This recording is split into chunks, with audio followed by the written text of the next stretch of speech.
सुनाता है, जितना जिसको समझ में आएगा उतना वो उसी परमात्मा के बारे में आपके सामने रखेगा। तो हम एक बार फिर से अजीत जी महाराज और यहाँ पर बैठे हुए सभी सदगुरु से प्रेम करने वाले सभी भक्तों का हम धन्यवाद करते हैं कि आप लोगों ने ऐसी विषम परिस्थिति में सदगुरु के ज्ञान की ज्योति को जला के रखा है। इसके लिए आप सभी लोग धन्यवाद के पात्र हैं। आप सभी को हमारा हृदय से धन्यवाद है, हृदय से नमस्कार है। तो हम सभी अपने सदगुरु के बताए हुए मार्ग पर चलते हैं और उन्हीं की बताई हुई वाणी को आपस में आदान प्रदान करते हैं। कोई हम स्पेशल ज्ञान लेकर नहीं आए। जिस क्लास में आप बैठे हैं उसी क्लास में हम भी बैठे हैं, उसी क्लास की पढ़ाई है। बस यही है कि कुछ आपसे छूट गया, कुछ हमसे छूट गया, तो वही हम आपस में आदान प्रदान करेंगे। तो सबसे पहले जिसकी कृपा से हम लोगों ने यहाँ पर एकजुटता दिखाई, एक सूत्र में बंधे हुए हैं, जिस सदगुरु की कृपा से हम एकजुट होकर के यहाँ पर बैठे हैं, उस सदगुरु को एक बार दिल से धन्यवाद दिया जाए। क्योंकि अगर वो नहीं होते तो कौन कहाँ कहाँ किसको पहचान करता। हम आपको नहीं जानते थे, आप हमको नहीं जानते थे, लेकिन उस परमात्मा की ऐसी कृपा हुई, उसने ऐसा चक्र चलाया कि कोई कहां से कोई कहां से। आज हमको लगता है हमारे सगे हैं, आज हमको लगता है कि सब हमारे सगे हैं, जबकि हम किसी को नहीं जानते हैं। तो इसलिए उसको धन्यवाद करना जरूरी बनता है। तो हम लोग अपने अपने शब्दों में धन्यवाद करें।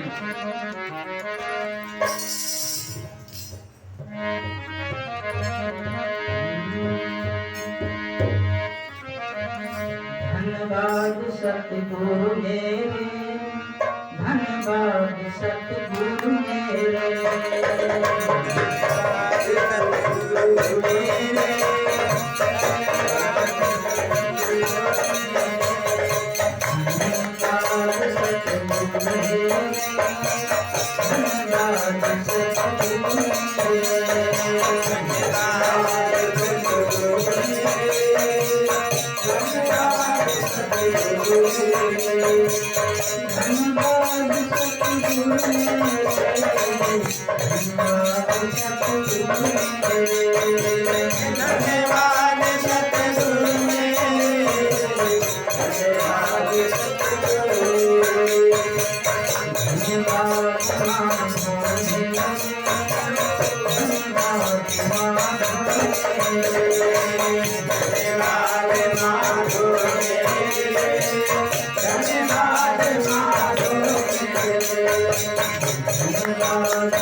हमेशा सदगुरु का धन्यवाद करना कि उन्होंने हमको एक जोड़ के रखा। जैसे देख लो, बड़े बड़े ज्ञानी कितने आते थे अपने माधव धाम आश्रम में, सबको वही ज्ञान दिया है। सबको हमारे सदगुरु जी ने एक ही ज्ञान दिया है, लेकिन आपको यहाँ आने का अवसर दिया है, मौका दिया है। अब कुछ लोग अपने घर में बैठ के आराम कर रहे होंगे, तो हम पर और आप पर परमात्मा की डबल कृपा है। इसीलिए गोस्वामी जी को कहना पड़ा। रामचरितमानस में आप देखेंगे, रामचरितमानस में गोस्वामी बाबा ने लिखा,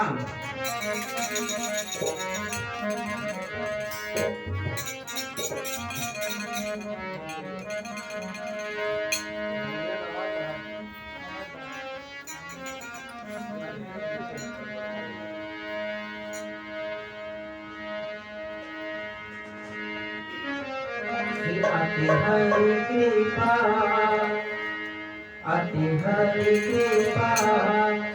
जाहि पर होई, अति हरि कृपा जाहि पर होई, काम देहि आनंद सोई।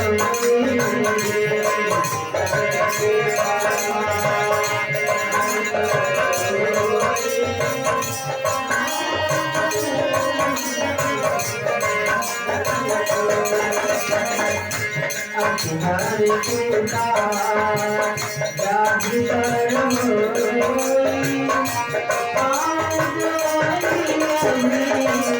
आनंद सोई।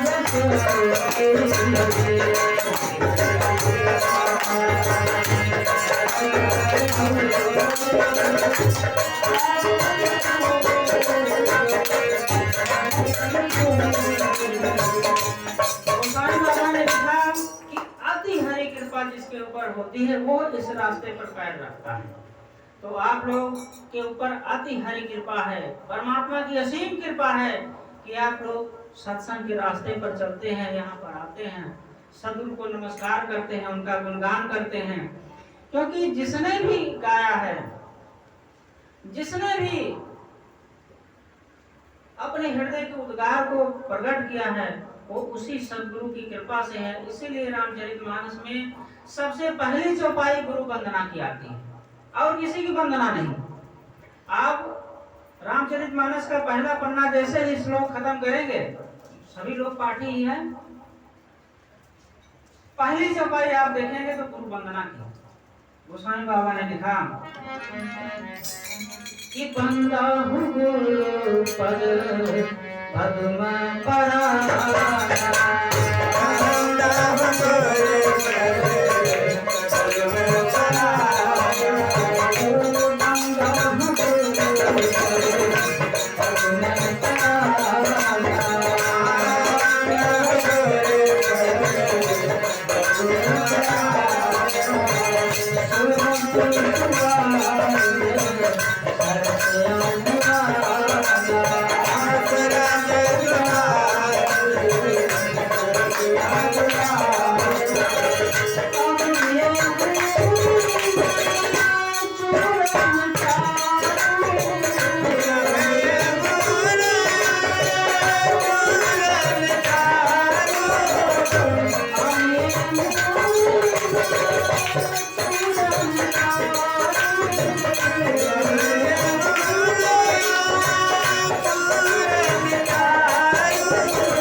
रामचरितमानस में पहली वंदना सदगुरु जी की।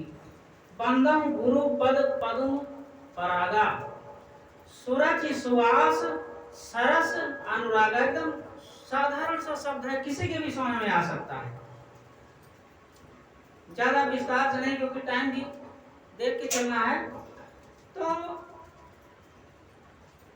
तो उस परमात्मा के चरणों की रज की वंदना इन्होंने किया है। किसी ने कहा कि आपने सदगुरु की वंदना करते और कहीं की वंदना करते, चरण के धूल की वंदना क्यों किया? गोसाई बाबा ने कहा कि हम इसी लायक हैं, हम इससे ऊपर की क्या करें, उतनी औकात ही नहीं कि हम उसके ऊपर कुछ देखें। हम तो चरण के रज में ही पहुंच जाए, इतना बहुत बड़ी बात। तो इतनी चरणों के रज की महिमा है। तो सत्संग, लोग कहते हैं कि सत्संग में क्या, क्यों जाए सत्संग में, क्या सत्संग में मिलता है? तो भाई इस बारे में सदगुरु जी ने बहुत विस्तार से बताया है। 20 साल से आप लोग सत्संग सुन रहे हैं, कर रहे हैं। सभी लोग जानते हैं कि सत्संग में जाने से क्या मिलता है। सदगुरु जी ने समझाया है, बताया है कि सत्य को दिखाते हैं, सत्य से जोड़ देते हैं। तो सत्य क्या है? सत्य से जोड़ना सत्संग है। सदगुरु की कृपा हुई तो हमको सत्य से जोड़ा।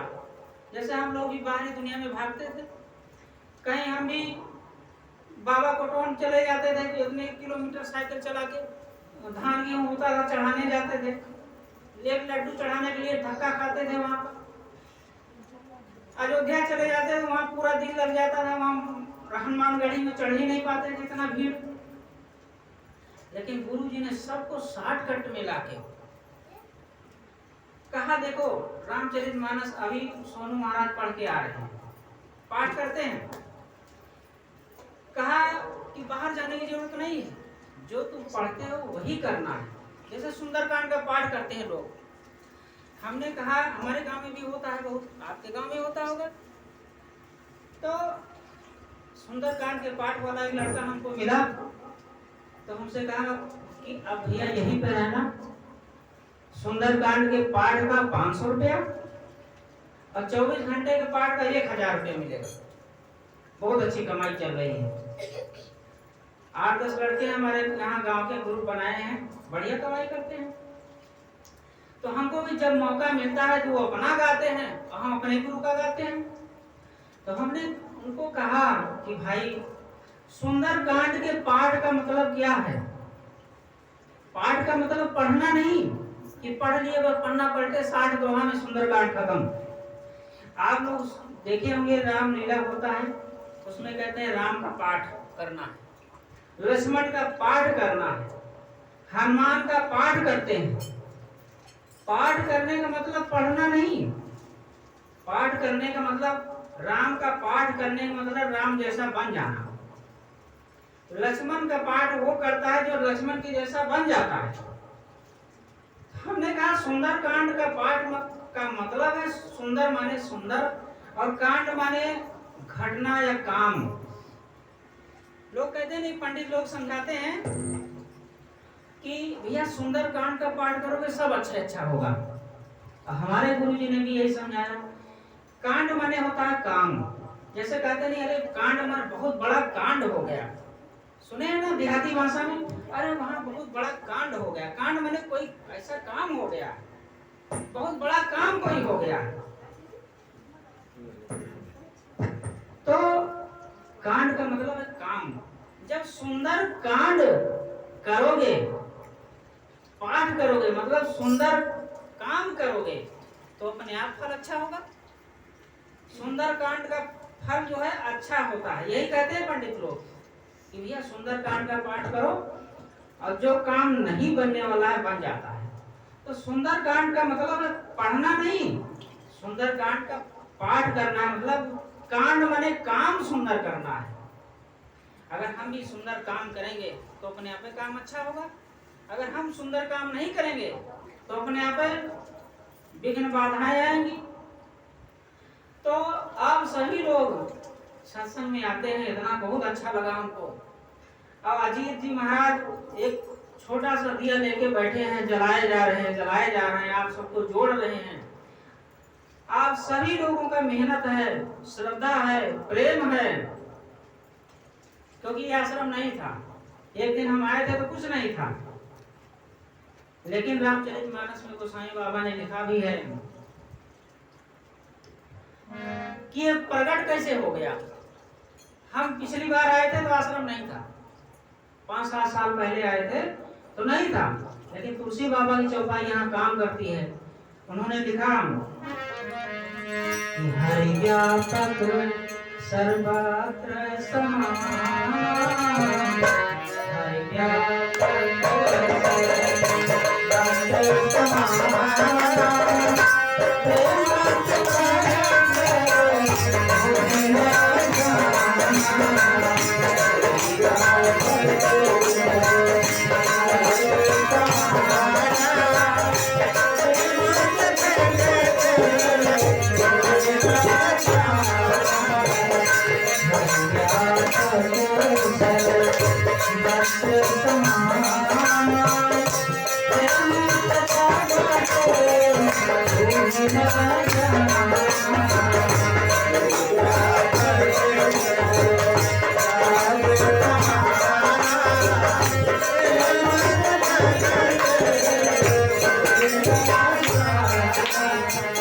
इतना प्रेम हुआ सदगुरु की कृपा में, सदगुरु के चरणों में कि आश्रम प्रकट हो गया। अगर प्रेम ना होता तो थोड़ी प्रकट होता। पिछले बार आए थे कुछ नहीं था, अब की आए तो आश्रम बना। तो अगर प्रेम है तो परमात्मा दूर नहीं है। जिसको आप लोगों ने पढ़ा है रामचरितमानस में कि जय जय अविनाशी सब घटवासी व्यापक परमानंदा, अभिगत गोतीतम चरित्र पुनीतम माया रहित मुकुंदा। ऐसे परमेश्वर का ज्ञान हमारे सदगुरु जी ने दिया है। मरने जीने वाला का ज्ञान नहीं दिया कि जिए और मरे, जन्मे और मरे वाला ज्ञान नहीं। जय जय अविनाशी, तो अविनाशी कहीं दूर नहीं। आप देखेंगे लोग, आप लोग सुनेंगे, क्योंकि हम जल्दी जल्दी आप लोगों के सामने जो कुछ रखना है रख रहे हैं। शॉर्टकट में कभी मौका मिलेगा तो ढेर सारी बातें करेंगे गुरु जी की। आप लोग सुने होंगे कि भगवान विष्णु जो है किसी को मारते हैं तो चक्र सुदर्शन से काटते हैं। चक्र सुदर्शन से काटते हैं तो आदमी मर जाता है। किसी को मारते हैं तो वो चक्र सुदर्शन से काटते हैं। अब गुरु जी ने बताया कि चक्र सुदर्शन क्या है। चक्र मतलब जो चल रहा है, जो ज्ञान लिए हैं वो जान सकते हैं, देख सकते हैं। चक्र का मतलब जो कभी न रुके चलता है, चक्र। और सुदर्शन का मतलब सुंदर दर्शन, जिसकी वजह से हमारी आपकी सुंदरता बनी है, वही सुंदर दर्शन है। और वो चक्र सुदर्शन से काट देता है। मतलब आप मुर्दा पड़ा हुआ देखेंगे, उसके अंदर वो सुदर्शन नहीं है, उससे कट जाता है। जो परमात्मा उस सुदर्शन से काट देता है तो मर जाता है। कहीं वो नहीं धार वाला वो आरी लेकर आते हैं, मारते हैं, छक से काटते हैं। उस जो आपके अंदर सुदर्शन चल रहा है, उस धार से, उस सुदर्शन से ही काट देते हैं, तार ही कट जाता है आपका। तो परमात्मा को जब मारना होता है तो सुदर्शन से काट देता है। आप अभी जुड़े हुए हैं, आप अभी जुड़े हुए हैं सुदर्शन से, तो जीवित हैं। आप सुदर्शन से कटेंगे तो हम आप मरेंगे। तो अगर हम आप जीवित बैठे हैं, जैसे अभी हमारे अजीत भाई को देखिए, लोग कहते हैं हम गुरु की कृपा को क्यों मनाएं, क्यों माने, क्या किया हमारे गुरु जी ने? क्या हम नहीं करेंगे, काम नहीं करेंगे तो गुरु जी हमको खिलाएंगे? ऐसा बहुत लोग कहते हैं। क्या हम नहीं काम करेंगे, ड्यूटी में जाएं तो, आश्रम में जाएं, सत्संग में बैठे तो गुरु जी खिला देंगे? लेकिन आप लोग देखिए कि हमारे अजीत भाई को देख लो, इनको एक जने उठाते हैं तो ये उठते हैं, एक जने जहां पर बैठाते हैं तो बैठते हैं। लेकिन आपको कोई उठाता नहीं है, आप अपने खड़े हो जाते हैं। ऐसा नहीं कि आप अपने खड़े हो जाते हैं, आपको वो उठाता है तो आप उठ रहे हैं, वो बैठाए हुए हैं तो आप बैठे हैं, वो चलाता है तो आप चलते हैं। इन पर उतनी कृपा नहीं है तो नहीं चल पाते हैं। आप पर इतनी कृपा है कि आप उतनी दूर से चल के आते हैं। आपको इतनी बड़ी कीमत है कि आप 20,000 रुपये की नौकरी करते हैं, अगर वो आपको उठा के चलाए ना परमात्मा, आपको खड़ा ना करे, इन्हीं की तरह बैठाए रखता, तो आप 20,000 कमाते। लोग कहते हैं कि हमारे ऊपर क्या कृपा है, कृपा क्यों नहीं है? आपको उठाता है तो आप उठ कर चले जाते हैं ड्यूटी, आप काम करते हैं, 20,000 30,000 की दिहाड़ी कमाते हैं, ये वही करवाता है तो आप करते हैं। इसलिए हमें अपने परमात्मा से यही प्रार्थना करें, यही माने, यही अरदास करें।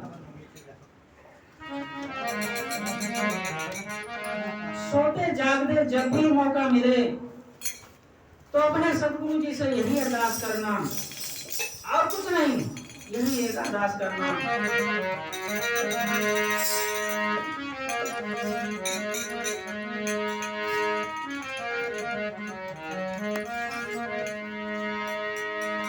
हर पल हो तो सुमिरन तेरा, ऐसा हो प्रभु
हम अपने परमात्मा से यही प्रार्थना करें कि सिमरन न छूटे, याद उसकी न छूटे, बाकी जो मर्जी हो जाए। अगर याद है तो गुरु जी ने कहा है आबाद है, और याद गया तो बर्बाद है। तो आप लोग उस याद को बनाए हुए हैं, इसके लिए एक बार फिर से आप सभी को धन्यवाद। क्योंकि बहुतों को देखा है, यहीं पर देख रहा हूं इतना ज्ञान हो गया है कि वो भूलना अपने आप को था तो वही उसी को भूल गए। अपने आप को भूलना था तो अब जिसने जनाया है, जिसने लखाया है उसी को भूल गए। वो पीछे है, अपना आगे है। लेकिन आपने रामचरितमानस में सुंदरकांड के लास्ट में कभी पढ़ा होगा, उसमें जब हनुमान जी लंका जाते हैं विभीषण के यहाँ, तो उसमें एक दोहा आता है। हनुमान जी उनको कथा सुनाते हैं। उसमें हमें पूरा दोहा तो नहीं याद आ रहा है, लेकिन उसमें एक लाइन है, तब हनुमंत कही सब राम कथा निज नाम, ऐसा लिखा है। तब हनुमंत कही सब राम कथा निज नाम। अब इसमें हमने बारीकी से देखा तो इसमें कहते हैं कि तब हनुमान जी ने राम कथा कही, तब हनुमंत कही सब राम कथा, तब कहा निज नाम, तब बाद में अपना नाम बताया। लेकिन हम लोग सबसे पहले अपना नाम बताते हैं। हम भैया लुधियाना से आए हैं, 20-25 साल हो गया सत्संग करते, 2 घंटा लगातार प्रवचन देते हैं। बाद में गुरु जी को सुनाते हैं, गुरु जी आए कि नहीं, क्या है क्या नहीं। तो यहाँ हनुमान कह रहे हैं कि पहले राम की कथा कहना है, बाद में निज नाम बताना है। सीता माता के पास गए वहां अशोक वाटिका में, तो हनुमान जी ने अपने आप को छिपाया, अशोक वाटिका में छिप के बैठे और वहीं से राम कथा कही। राम की कथा वहां से सुनाई सीता माता को, ऐसा लिखा है। तो अपने आप को छिपा के सुनाया राम कथा। लेकिन हम लोग अपने आप को छपा के सुनाते हैं। अखबार में जब तक हमारा नाम ना आ जाए, पोस्टर ना छप जाए कि फलाने वहां से आ रहे हैं यहाँ, तब तक हम कैसे सत्संगी। लेकिन यहाँ नाम उसका होता है जो अपने आप को छिपाता है। पूंछ किसकी होती है? पूंछ उसकी बढ़ेगी जिसके आगे राम होंगे। आप लोग हनुमान जी के बारे में सुने कि जासु हृदय आगार, ऐसा दोहा आप लोग पढ़े होंगे कि जासु हृदय आगार बसहि राम सर चाप धर। जिसके हृदय के अंदर में राम सर चाप धर मतलब धनुष बाण लेके जिसके हृदय में बैठते हैं। धनुष बाण का मतलब ज्ञान सहित। परमात्मा जिसके हृदय में बैठते हैं उसकी पूंछ लंबी होती है। पूंछ का मतलब वो पीछे वाली पूंछ नहीं, पूंछ का मतलब होता है प्रतिष्ठा। जैसे कोई कहता है कि अरे जाओ यार, अजीत के यहाँ गया, हमारा रत्ती पूंछ नहीं गया, अजीत के यहाँ गया, हमें पानी नहीं पूछा, मतलब हमारी पूंछ ना होना। पूंछ की बात सब कहीं देखो, पूंछ की बात है तो पूंछ उसकी बढ़ती है जो राम की कथा कहेगा। अगर आप राम की कथा कहेंगे, आप हमारे सदगुरु की चर्चा करेंगे, आपको 50 लोग पूछेंगे कि भैया कहाँ से आए हो, कैसे हो, कहाँ नहीं, हमारे यहाँ भी दर्शन देना। 50 लोग आपको बुलाएंगे और जो अपनी कथा कहोगे कि हम ही हम हैं, तो आपको कोई झांकने नहीं आएगा। हनुमान ने अपनी कथा नहीं कही, राम की कथा सुनाया लंका में जाके। हमारे ख्याल से तो सबसे पहले कथावाचक हनुमान हैं, जो विदेश में जाके कथा सुनाए परमात्मा की कथा। तो आप लोग भी अपने हृदय में परमात्मा को रखिए, आगे परमात्मा को रखिए, पूछ अपने आप बढ़ेगी, पूछ अपने आप बढ़ेगी, लेकिन मालिक का ना काम करोगे तब। तो लोग कहते हैं मालिक का काम क्या है भैया, क्या हम ढोल बजाएं, सब हारमोनियम बजाएं, मालिक का काम है? जैसे बहुत लोग हैं अपने नाम ना लें तो नाम तो लेना ही पड़ता है, अपने राम प्रसाद जी को लीजिए, चाहे कोई जाके चुंगलिए करे, हमें कोई हर्ज नहीं है, हम तो 10 दिन रहेंगे, 20 दिन के बाद चले जाएंगे।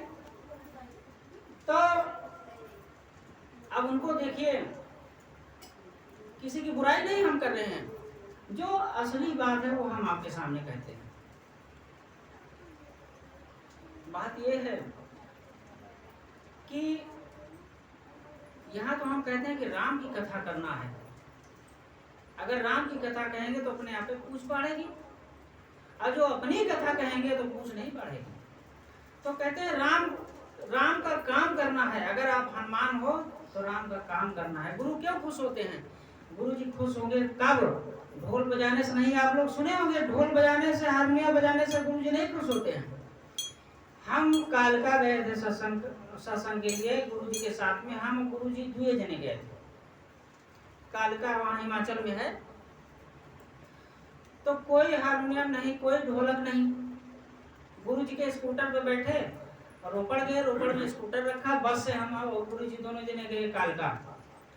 कालका में इलाहाबाद के एक भगत रहते थे, मान सिंह के मौसा, आप लोग जानते होंगे, मान सिंह कैशियर के। तो वहाँ पे कोई ढोल हारमोनिया नहीं। एक डोलू ला के दिए गुरु जी हमें, जो दूध लेते हो या पानी लाते हो डोलू, अब बोले कि इसको बजा और हमें भजन सुना। वहाँ 4 जने बैठे थे और उस डोलू को बजा के हम 8 भजन सुनाए। जैसे गुरु जी के 4 रागी रहते थे, जब सत्संग होता था तो 4 रागी परमानेंट थे। तो चारों रागी वीरवार को, 4 रागी शनिवार को 2-2 भजन गाते थे। 8 भजन वीरवार को होता, 8 भजन शनिवार को। तो वहाँ पे कोई हारमोनियम नहीं, कोई ढोलक नहीं, कोई माइक नहीं। तो वही डल्लू बजा के 8 भजन सुनाए और उसके बाद गुरु जी 2 घंटा सत्संग सुनाए। अब फुल आनंद। तो गुरु जी ने कहा ढोलक हारमोनियम से हमारा काम नहीं चलने वाला है, ढोलक हो चाहे ना हो, हम 2 जने रहेंगे, सत्संग कर लेंगे फुल। तो राम का काम क्या है, इस पर हम चर्चा कर रहे थे। तो राम जी ने कहा है कि राम का काम क्या है? सीता की खोज। पहला काम सीता की खोज, और दूसरा काम है, आप सुंदरकांड में ही कहीं पढ़ेंगे, करो सेतु लिखा है। अब विलंब के कारण, ऐसे कुछ लिखा है चौपाई दोहा में, उसमें राम का आदेश है कि अब विलंब ना करिए, करो सेतु, सेतु बनाइए। राम का काम पहला है सेतु बनाइए। और सेतु बनाने का मतलब पुल नहीं कि चलो ईटा पत्थर लाके पुल बनाओ। सेतु का मतलब गुरु जी ने बताया है कि एक छोर से दूसरा छोर जोड़ देने को पुल कहते हैं। कहते हैं कि नहीं? एक छोर से वो गांव दूसरा अलग है, ये गांव अलग है, बीच में मान लो कुछ खटास है, जैसे नदी बह रही है, कड़वाहट है, तो इस पुल से उस पुल को जोड़ देना, इस गांव से उस गांव को जोड़ देने को पुल कहते हैं, और इसी को राम कार्य कहते हैं। अगर हम भी वास्तव में राम का काम करना चाहते हैं कि हम भी गुरु का काम करते हैं, हम भी परमात्मा का काम करें, अगर आपके अंदर में इच्छा है तो करो सेतु, पुल बनाइए। पुल कैसे? अगर किसी पुल का मतलब यह है कि अगर भाई भाई में बन ना रहा हो, कोई जुगाड़ लगा के पुल बनाइए। हमारे गुरु भाइयों में देखिए खटास है, पूरी खटास की नदी बह रही है, कड़वा की नदी बह रही है, कोई हनुमान, कोई राम भक्त ज्ञान का पहाड़ उठाए, उस कड़वाहट में डाले, पुल बना देता, आज हम इतने जने बैठे नहीं रहते, आज भर गया होता। अब कड़वाहट है तभी 4 जने वहां बैठे हैं, 4 जने यहाँ बैठे। अगर कड़वाहट खत्म हो जाती, क्योंकि परमात्मा तो प्रेम से प्रकट होता है, ज्ञान से नहीं। आप सुने होंगे कि कबीर साहब का वो भजन है, आप लोग जानते होंगे कि मोको कहाँ ढूंढे बंदे, मैं तो तेरे पास में, ना हम काबा में, ना कैलाश में, कहीं है ये नहीं, हम तो तुम्हारे पास में हैं। और ना ज्ञान से, गीता में कहते हैं हमें ज्ञान से नहीं पा सकता है। हे अर्जुन, हमें ज्ञान से नहीं पा सकते हो। अगर ज्ञान से पाना होता तो बड़े बड़े वैज्ञानिक पा लिए होते, कितना ज्ञान है, लेकिन ज्ञान से नहीं। यहाँ तो प्रेम की बात है और कुछ नहीं है। इसीलिए संतों ने कहा ये तो प्रेम की बात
प्रेम की बात है। अगर प्रेम होता तो 4 उससे यहाँ नहीं बैठे होते।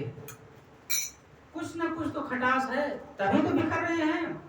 और एक बात ये भी देख लीजिए कि अगर वो समझे कि हम बहुत बड़े ज्ञानी हैं, या हम समझे कि हम बहुत बड़े ज्ञानी हैं, तो रामचरितमानस में गोसाई बाबा ने लिखा है, गीता में भी लिखा है, ज्ञान किसको समझना कि किसके पास ज्ञान है। जैसे आप लोग कसौटी पे उतारना चाहो, देखो, अगर देखना चाहो कि इनके पास ज्ञान है कि नहीं, तो उसके लिए एक फार्मूला है। उसमें लिखा है, गीता में या किसी का श्लोक है, उसमें लिखते हैं कि रामचरितमानस में तो लिखते हैं, जहां ज्ञान तहां मान नहीं, जहां ज्ञान तहां मान नहीं। अगर हमारे अंदर में मान है कि हम 100 चौपाई सुनाएं, हमें 4 जने आके गोड़ धरें, गोड़ छुएं, तो समझ लेना हमारे अंदर ज्ञान नहीं।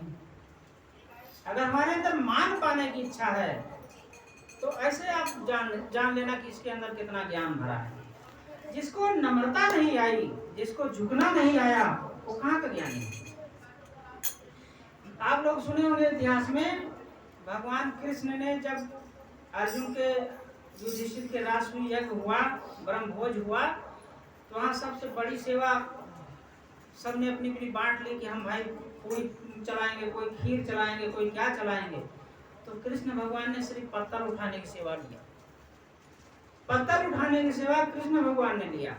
तो अब सोचिए कहाँ इतना बड़ा, अब हमारी औकात देखिए कि हम पत्थर उठाना तो क्या, हम झुक के नमस्कार भी करने में शर्माते हैं, वो हमें करें, हम क्यों करें। हम इतनी देर से यहाँ बैठे हैं, अब 2 घंटा बोलते हो गए, कोई हमें आगे छुआ ही नहीं, तो समझ लेना कि यहाँ ज्ञान जीरो है। जिसको नम्रता नहीं उसको कुछ नहीं। इसीलिए संतों ने कहा है,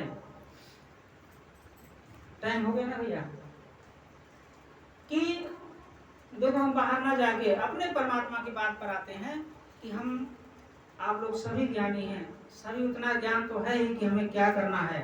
बस यही है, किसी से कोई शिकायत ना करिए, हमें किसी को सुधारना नहीं है। हम चाहें कि वो सुधर जाए तब आश्रम चलेगा, कभी नहीं चलेगा। हम जब स्कूल में पढ़ते थे तो 4वीं 5वीं में, तो हम बस्ता लेके सबसे पहले चल देते थे, बस्ता लिए। अब जैसे 8 का स्कूल है तो हम 7 बजे अपने घर से निकलते, तो हमारे पिताजी बहुत गुस्सा आते कि तुम्हारी बड़ी लोखे की पढ़ाई आओ, अभी इनको लड़का रास्ते में नहीं आए, रोड पे चल गया, काम चोर कहीं का, काम नहीं करता है, बस्ता लेके बच जाके वहां। तो उस टाइम तो हम डर के मारे रुक जाते थे।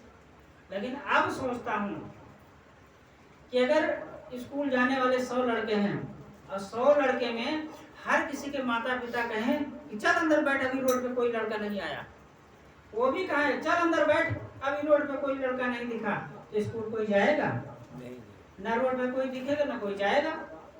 तो किसी न किसी को तो आगे रोड पे जाना पड़ेगा, तो हम ही क्यों ना जाए पहले, आप ही क्यों ना जाए पहले।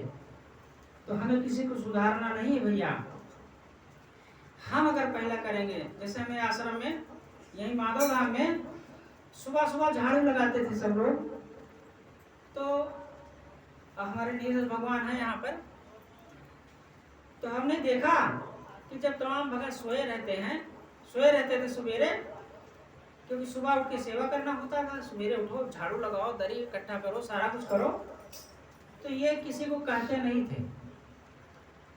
नीरज भगवान किसी को कहते नहीं थे कि उठो भैया झाड़ू लगा लो, ये खुदा झाड़ू लेके शुरू झाड़ू लिए, और जहाँ ऐसे किए उधर से जगदम्बा आगे लाओ महाराज, उधर से वो आगे लाओ महाराज, उधर से दिनेश आगे लाओ महाराज, हम करें। अगर ये कहते कि तू कर तो कोई करता, लेकिन अपने आप करके दिखाया, हर किसी ने किया। तो इसलिए किसी को सुधारने की बात नहीं, अगर हम करेंगे हम सही हो जाएंगे, तो अपने आप दुनिया सही हो जाएगी। अपना अपना घर अगर हम बाहर लेंगे तो अपने आप पूरा घर साफ हो जाएगा, सबका कमरा साफ हो जाएगा। इसलिए भैया अपने परमात्मा से यही प्रार्थना करें कि हमें अपने चरण से जोड़ के रखें, किसी भी हालत में वहां तक पहुंचाते रहें। और फिर कभी मौका मिलेगा तो हम अपने गुरु की बहुत ढेर सारी बातें हैं जो आपके सामने रखेंगे। 10:30 का टाइम था भैया, 10:30 तो हो गया जी। तो फिर कभी मौका मिलेगा तो हम आपके सामने अपने सदगुरु की अथाह सागर वाली वाणी बहुत है, और जो भी हमारे समझ में आया अपनी मति के अनुसार रखेंगे। प्रेम से बोलिए श्री सद्गुरुदेव महाराज की।